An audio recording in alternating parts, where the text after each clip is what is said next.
प्रथम तहलका न्यूज। रासायनिक उर्वरकों के इस्तेमाल के कारण हुई दोस्त की मौत ने दीपक के जीवन का मकसद ही बदल दिया। दरअसल दोस्त की मौत के बाद दीपक बैंक की सरकारी नौकरी छोड़कर जैविक उर्वरक बनाने में जुट गया। उद्देश्य एक ही था, बढ़ते रासायनिक खादों के प्रयोग से होने वाले दुष्प्रभाव के प्रति लोगों को जागरूक करना, ताकि उसके दोस्त की तरह किसी और को जान ना गंवानी पड़े। उनके इस प्रयास को अब पंख लगते नजर आ रहे हैं। दरअसल लोगों में जैविक खाद और जैविक खेती के प्रति जागरूकता बढ़ने लगी है। ये मामला फतेहाबाद के टोहाना का है, जहां टोहाना के दीपक माड़िया, जो कि बैंक की बढ़िया नौकरी कर रहे थे, उनके एक मित्र के साथ घटी घटना ने उनके जीवन का मकसद ही बदल दिया। दीपक कुमार ने बताया कि वह बैंक के अधिकारी थे। उनके किसी सहयोगी की तबीयत काफी बिगड़ गई थी, जिसका कारण फसलों में रासायनिक खाद का प्रयोग बताया गया,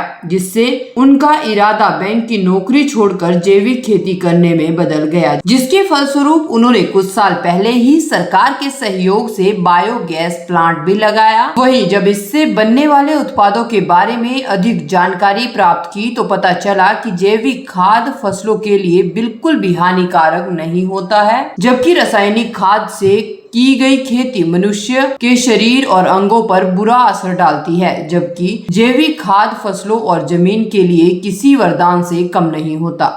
मैं पहले बैंक में जॉब करता था। वहाँ हमने देखा कि हमारे किसी कोलीग को कुछ ऐसी बीमारी लगी जो केमिकल फर्टिलाइज़र और पेस्टिसाइड की वजह से थी। वो सोच के फिर मैंने यहाँ पे एक बायोगैस प्लांट लगाया 2010-11 में, जो ministry of new and renewable energy के सहयोग से लगाया गया था, जो एक डेमोन्स्ट्रेशन प्लांट था। उसमें से जो स्लरी निकलती है बायोगैस की, वो जैसे ह्यूमन बीइंग के लिए मिल्क है, लाइकवाइज ये जो इससे स्लरी निकलती है, ये प्लांट्स के लिए और सॉइल के लिए ये एक मिल्क जैसा प्रोडक्ट काम आता है।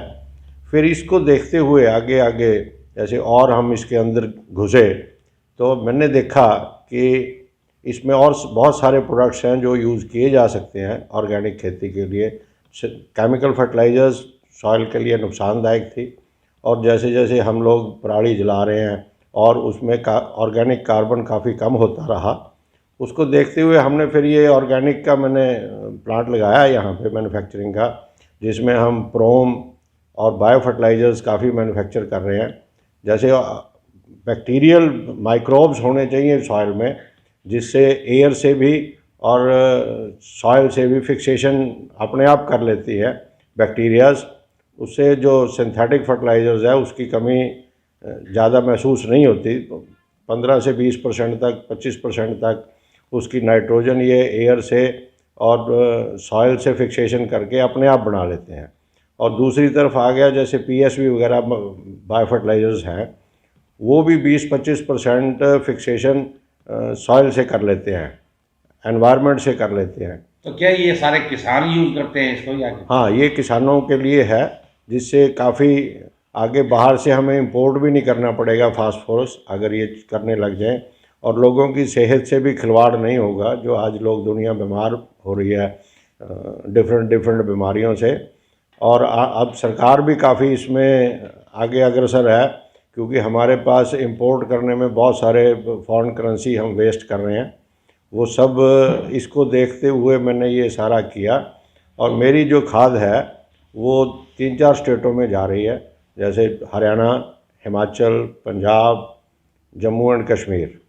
यहाँ 4-5 स्टेटों में मैं इसको अपनी सेल कर रहा हूँ, जिसको लोग फार्मर्स काफ़ी उत्साहित होकर खरीद रहे हैं। वहीं किसानों ने बताया कि जैविक खाद नाइट्रोजन भी हवा और मिट्टी तथा वातावरण से प्राप्त कर लेती है। अगर सभी किसान ऐसा करने लगे तो विदेश से आयात की जाने वाली रासायनिक खाद की बिल्कुल भी जरूरत नहीं पड़ेगी, क्योंकि ये जैविक खाद केवल वेस्ट मटेरियल, पत्ते, पेड़ पौधों आदि से तैयार की जाती है, जो कि फसलों के लिए एक संजीवनी का काम करती है। देखिए, जैविक खाद एक बहुत अच्छी खाद है, जो कि हमारी जो नेचुरल रिसोर्सेज होती हैं, जैसे वेस्ट मटेरियल, घर में कुछ वेस्ट बच जाता है, या पत्ते वगैरह हमारे जो पत्ते होते हैं हमारे पौधों से निकलते हैं, कुछ हमारा पौधे हमारे कुछ ख़राब हो जाते हैं तो उससे ये जैविक खाद तैयार होती है। और ये जैविक खाद एक बहुत अच्छा मटेरियल है जो कि हमारे बागवानी में भी और फसलों में भी, खेती में भी किसान सभी यूज़ करते हैं। मेरे द्वारा जो बागवानी की गई है ये सारी बागवानी में जितना आप आज देख रहे हैं यहाँ पे, वो सारी बागवानी में मेरे द्वारा जैविक खाद ही उपयोग की जा रही है। तो खेतों में भी जैविक खाद आप प्रयोग कर रहे हैं, तो उससे क्या फसल में कोई लाभ मिल रहा है कुछ?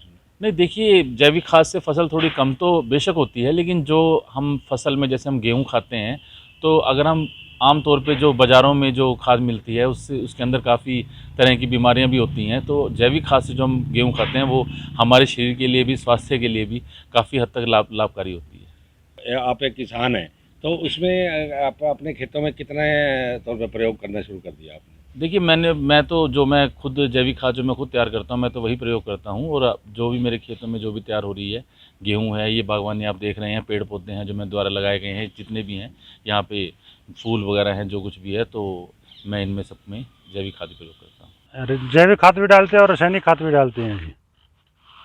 रासायनिक खाद डालने का क्या कारण है? रासायनिक खाद डालने का कारण है जी, जैविक खाद डालने से कुछ पैदावार कम होती है और पैदावार बढ़ाने के लिए कुछ उसके औसत बराबर हो जाए वो जैविक खाद, रासायनिक खाद भी डालनी पड़ती है। तो जहाँ जिस एकड़ में आप जैविक खाद डालते हैं तो उसमें कितना कम निकलता है? और कुछ कम होता ही है जी, उससे कुछ तो फर्क पड़ता है और बाकी इतना नहीं है। और जैविक खाद का प्रयोग तो करना चाहिए जी, हमारे को खाने पीने के लिए अनाज अच्छा होता है।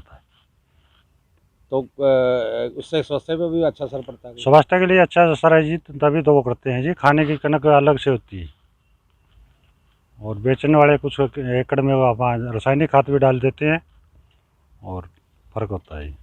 हाँ जी, हम जैविक खाद का इस्तेमाल अभी करना शुरू किया है मैंने, और जैविक खाद के बहुत ही ज़्यादा फ़ायदे हैं। हालांकि थोड़ा सा हम पहले रासायनिक खाद प्रयोग करते थे और अब जैविक खाद अगर प्रयोग करने लग रहे हैं ना, थोड़ा सा उत्पादन में तो थोड़ा सा दिक्कत है, लेकिन स्वास्थ्य के लिए, वातावरण के लिए और आने वाली नस्ल और पीढ़ियों के लिए मैं तो कहूँ बहुत ही बढ़िया है ये। इससे प्रकृति भी बचेगी और हमारा स्वास्थ्य भी बचेगा और आने वाली पीढ़ियाँ भी बचेंगी, बीमारियों से छुटकारा मिलेगा। प्रथम तहलका के लिए फतेहाबाद से सुनील कुमार की रिपोर्ट।